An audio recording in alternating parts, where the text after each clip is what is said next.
Ay, hello, what's up mga nakama. Break time namin ngayon. So, yan, lalabas tayo. Hi. Yun, tama ko si Buddy. Yan, oh. So, yun mga nakama, no. Break natin ngayon, actually alas 12 pasado na. Ang break namin 11:30 hanggang sa alauna. So, alauna magre-resume ulit. So, yun, lumabas lang ako. Actually, pwede mang lumabas. May kukunin nila akong gamit, no?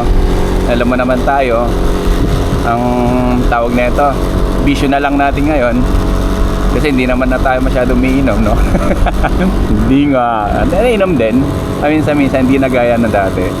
Bisyo na lang natin ngayon, gumawa ng parcel. So, yun mga nakaman, no? Sabi ka, 11:30 hanggang 1 yung break namin. Ngayon, pwede ka lumabas kung gusto mo. Lalo na minsan kasi hindi naman masarap yung ulam. Yung minsan piniprepare nila dun sa may kitchen namin, hindi rin ganun. Yun, siyempre nga tsekwa din. Kanya-kanyang lutong tsekwa din, no? So yun, minsan lumalabas ako bumibili ng pagkain pag di mo trip. Kasi minsan kasi may sinasabi silang kwan dito, parang tawag sa atin parang mahal na araw. Tawag nito, ano masasabi ko, yun, minsan parang mahal na araw nila, feast day nila, na hindi sila pwedeng kumain ng karne, no, puro gulay.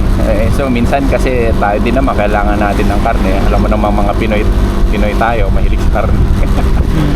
So yun nga, sabi ko nga, pag 11:30 break mo, pwede kang pumunta kahit saan, basta babalik ka ng alauna. Pero at on your risk din mga nakama, lalo ganito, nakamotor tayo, for safety na lang din, no? Mag-ingat na lang din para makabalik din ang sa oras, no? Puntahan mo yung gusto mong puntahan. Kung gusto mong bumili ng pagkain, ano pa, puntahan si Kabet, pwede. Kabet? Ayun. Huwag niyo na akong tanongin mga nakama kasi totoo naman, marami dito.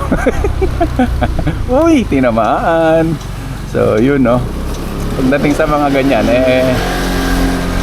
alam na this, no? So yun, sabi ko nga, wala tayong ibang gagawin kundi kumuha ng parcel. So yun na lang yung vision natin ngayon, no? Hindi, kasi may kukunin akong gamit, no? Gamit sa kitchen, no? Parang hindi na ako nahihirapan pag nagluluto minsan. Yun, kumana tayo.